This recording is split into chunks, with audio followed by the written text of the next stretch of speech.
Une grande première pour le Cameroun à New York. Une grande première pour notre compatriote qui préside la 79e session de l'Assemblée générale des Nations unies. Nous sommes ici à la 3e séance plénière consacrée au sommet de l'avenir, conformément à la résolution 76-305 adoptée le 8 septembre 2022. Un sommet pour l'amélioration du présent et la préservation de l'avenir. Philémon Yang conduit les travaux qui tendent à donner un nouveau souffle au système multilatéral afin qu'il puisse tenir les promesses de la Charte des Nations Unies et du Programme de développement durable à l'horizon 2030. Nous sommes ici réunis aujourd'hui en représentation des peuples du monde, unis par nos aspirations, l'aspiration que nous partageons pour l'avenir. Notre avenir est entre nos mains. Nous avons la possibilité et le pouvoir aujourd'hui de faire des choix importants pour l'avenir. Nous sommes à la croisée des chemins, une fête de transformation mondiale. Nous sommes confrontés à des difficultés sans précédent qui exigent une action collective de toute urgence. Des conflits et des changements climatiques à la fracture numérique, des inégalités à des menaces à l'encontre des droits humains. Ensemble, nous sommes tous confrontés à des défis considérables. Cependant, en parallèle de ces difficultés, il y a également de l'espoir.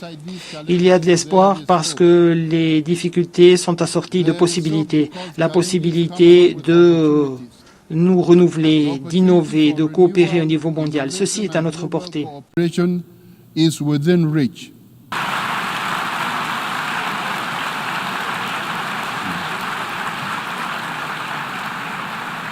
We are here to bring multilateralism back. Nous sommes ici pour ramener le multilatéralisme pour l'éviter de tomber dans le gouffre. J'ai demandé à ce que ce sommet ait lieu pour rendre les institutions internationales plus justes, plus légitimes et plus efficaces sur la base des valeurs de la Charte des Nations. J'ai organisé ce sommet parce que les défis du XXIe siècle supposent des solutions du XXIe siècle. Des réseaux qui sont ouverts, ont besoin de réseaux qui sont ouverts et qui tirent profit de la compétence de toute l'humanité. J'ai demandé à ce que ce sommet est organisé parce que nous sommes en train de dérailler et des décisions difficiles doivent être prises pour que nous puissions nous remettre sur les rails. Les conflits font rage, se multiplient. Du Moyen-Orient à l'Ukraine, au Soudan, ils n'ont pas de fin en vue.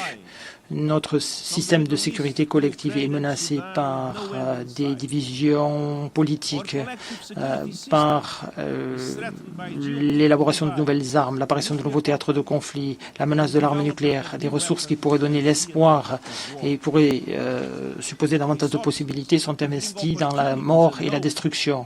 Are invested in death and destruction. Au cours de cette séance, dont le projet d'ordre du jour porte sur le renforcement du système des Nations Unies, l'Assemblée générale a reçu le projet de résolution du Pacte pour l'avenir et ses annexes, le Pacte mondial numérique et la Déclaration des générations à venir. Le résultat final, c'est l'adoption du Pacte mondial pour l'avenir du multilatéralisme qui s'engage à dessiner un avenir meilleur pour l'humanité, et ce, malgré l'opposition d'une poignée de pays dont le Venezuela et la Russie, qui ont défendu un projet d'amendement. Когда почти 2 года назад принималась резолюция Генеральной Ассамблеи ООН, il y a 2 ans, on a adopté la résolution de l'Assemblée générale de l'ONU à 76/307. Nous étions convenus du fait que le document final de notre sommet, à savoir le pacte de l'avenir, doit être accepté de façon consensuelle en amont. Malheureusement, ceci n'a pas été réalisé et en violation de la procédure, on soumet à l'approbation un texte qui n'a pas été soutenu par nombre de délégations. En fait, nous n'avons rien à adopter ici. Ce problème découle des prédécesseurs, faute de temps. Notamment aujourd'hui, nous allons sans doute entendre beaucoup de paroles au sujet du pacte de l'ONU. Mes chers collègues, il faut comprendre que tout cela sera hypocrite. La vérité, c'est que les pourparlers intergouvernementaux sur le pacte n'ont pas eu lieu. Il n'y a pas eu une seule séance où les délégations se soient réunies pour mener des négociations sur le texte paragraphe par paragraphe. Les coordonnateurs ont préparé un texte en y introduisant ce qui était dicté essentiellement par des pays occidentaux et qui font controverse. Aucune de nos demandes n'a été débattue. И до самого конца.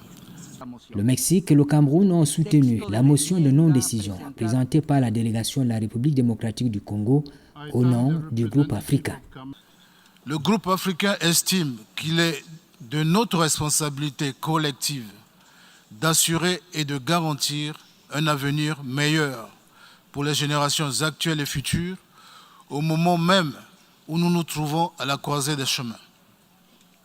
Face aux enjeux actuels qui définiront notre avenir commun, le groupe africain estime qu'il importe de démontrer notre unité et notre capacité à apporter des réponses communes et concertées sur les défis multiples et complexes auxquels nous sommes confrontés aujourd'hui. Le groupe africain croit fermement que l'adoption d'un tel amendement n'est pas de nature à répondre à nos attentes et à nos aspirations légitimes. Le groupe africain soutient fermement le leadership du président de l'Assemblée générale et l'appuie dans tous ses efforts pour l'adoption du pacte pour l'avenir. Enfin, le groupe africain propose qu'aucune décision ne soit prise concernant le projet d'amendement A79L3. La délégation du Cameroun soutient la motion présentée par le Congo au nom du groupe africain. Le Cameroun soutient pleinement et fortement ce document. Le Mexique appuie la motion visant à ne pas agir et invite tous les États membres à voter oui, c'est-à-dire en faveur de cette motion. Le texte de l'amendement présenté n'a jamais été présenté lors des négociations. Ceci a empêché qu'elle soit examinée comme il se doit par les délégations et par les facilitateurs du processus. Les délégations ont fait preuve de nombreux efforts dans le cadre de ces négociations et ont fait preuve de bonne volonté pour arriver à un consensus. Felicitamos a usted y a los cofacilitadores por el trabajo realizado. Nous aurions nous aussi voulu présenter des amendements sur des questions qui nous sont proches, qui nous sont chères, qui sont prioritaires pour notre politique étrangère. Cependant, nous pensons que le texte dont nous sommes maintenant saisis, qui est devant nous, est le meilleur résultat possible et jette les bases d'un travail à venir, le travail à venir de cette organisation. Nous réitérons notre volonté de continuer de participer à des négociations constructives, transparentes et en bonne foi. Transparentes y de buena fe. La République bolivarienne du Venezuela a l'honneur de prendre la parole au nom des délégations de la République islamique d'Iran, de la République arabe syrienne et de ma délégation concernant la motion de non-décision qui a été présentée par la délégation du Congo. Cette manœuvre de procédure dont nous sommes les témoins prouve une fois de plus l'attitude arrogante de certains États occidentaux dont nous avons souffert de manière douloureuse tout au long d'un processus de négociation long et complexe. C'est également une manœuvre qui met en lumière, entre autres, le fait que les dispositions de la résolution 76/307 de l'Assemblée générale des Nations unies n'ont pas été respectées. Texte qui figure dans le document A/79/L2 n'a pas fait l'objet d'un accord au préalable et encore moins de manière consensuelle. Y mucho menos por consenso. Le pacte pour l'avenir a été finalement adopté. Il s'appuie sur des consultations intergouvernementales ainsi que des contributions de diverses parties prenantes, notamment la société civile. Notre sommet pour l'avenir nous a permis d'arriver à un pacte, le pacte pour l'avenir qui vient d'être adopté et la promesse que nous faisons non seulement de traiter des crises immédiates, mais de jeter les bases d'un ordre mondial pacifique, juste et durable et pour toutes les nations. Les engagements qui sont repris dans le pacte et dans ses annexes reflètent la volonté collective des États membres et doivent orienter nos actions et nous encourager à promouvoir la paix et la sécurité internationale, revigorer la mise en œuvre des objectifs de développement durable. favoriser l'avènement d'une société juste et ouverte à tous, et veiller à ce que les technologies servent toujours le bien commun de l'humanité.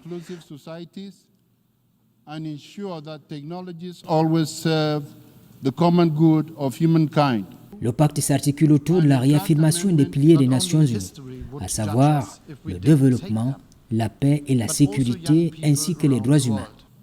Je salue les 3 accords historiques qui marquent un tournant vers un multilatéralisme plus efficace, plus inclusif et fonctionnant plus en réseau.